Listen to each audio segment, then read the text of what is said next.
আসসালামু আলাইকুম। কেমন আছেন সবাই? আশা করি সবাই ভালো আছেন। আলহামদুলিল্লাহ আমিও ভালো আছি আল্লাহ পাকের অশেষ কৃপায়। আমরা জীবনে অজান্তে অনেক ভুল করে থাকি, আর এই ভুলগুলোই জীবনের জন্য কাল হয়ে দাঁড়ায়। আমরা এতটাই ব্যস্ত থাকি যে নিজের দিকে খেয়াল করার মতো আসলে আমাদের সময় থাকে না। আমরা এটা ভুলে গিয়েছি যে আমাদের জীবনের পরিচালনার জন্য কেউ সময় করে দিবে না, কিন্তু আমাদের সময় করে নিতে হবে। আমাদের এই ছোট্ট ছোট্ট ভুলের কারণে শরীরে মারাত্মক ধরনের ক্ষতি হয়। রাতে যে দুটি কাজ করলে মরণব্যাধি, ক্যান্সার ও হার্টের রোগের সৃষ্টি হয় তা জানলে আপনারা অবাক হয়ে যাবেন। আর এই ভিডিওটা যার সামনে যাবে প্লিজ এই ভিডিওটা বেশি বেশি শেয়ার করবেন, যাতে সবাই জানতে পারে যারা জানে না।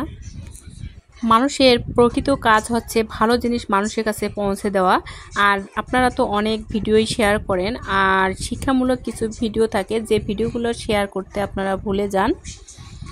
যে ভিডিওগুলো মানুষের উপকারে আসে সেই ভিডিওগুলো আমাদের শেয়ার করা বেশি বেশি উচিত। আমরা শিক্ষামূলক ভিডিও শেয়ার না করে বেশিরভাগ সময় অশ্লীল ভিডিওগুলো শেয়ার করি, যা সমাজের জন্য একটা ক্ষতিকর দিক। যাই হোক, চলুন এখন আমরা জেনে নেই কোন দুটি কাজ করলে আমাদের শরীরে এই মরণব্যাধি, ক্যান্সার ও হার্টের রোগের সৃষ্টি হয়। নাম্বার 1, রাতের পর রাত জেগে মোবাইল ফোন ব্যবহার করলে মরণব্যাধি, ক্যান্সার খুব বেশি হওয়ার সম্ভাবনা রয়েছে। আমরা যে কাজটি সবসময় করে থাকি, রাতের বেলা রাত জেগে জেগে ভিডিও দেখা আমাদের একটা কাজের অংশ হয়ে গিয়েছে। এখন আমাদের এটা একটা রোগ হয়ে গিয়েছে সবার জন্য।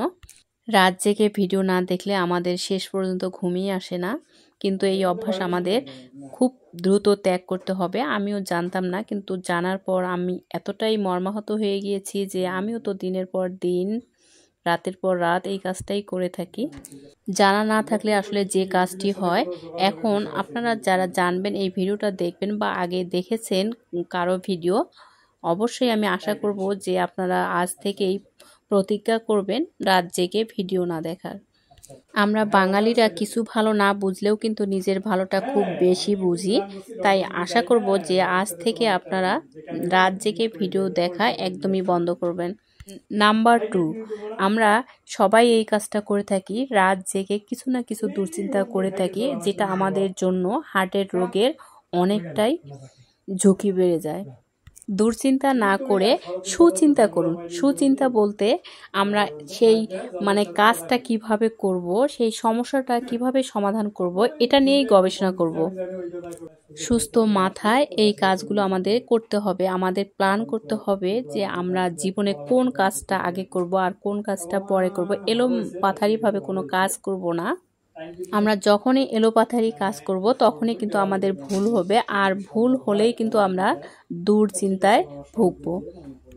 যতই আপনি রাত জেগে দুশ্চিন্তা করবেন ততই আপনার সমস্যা বেড়ে যাবে, হার্টের রোগের সমস্যা সৃষ্টি হবে।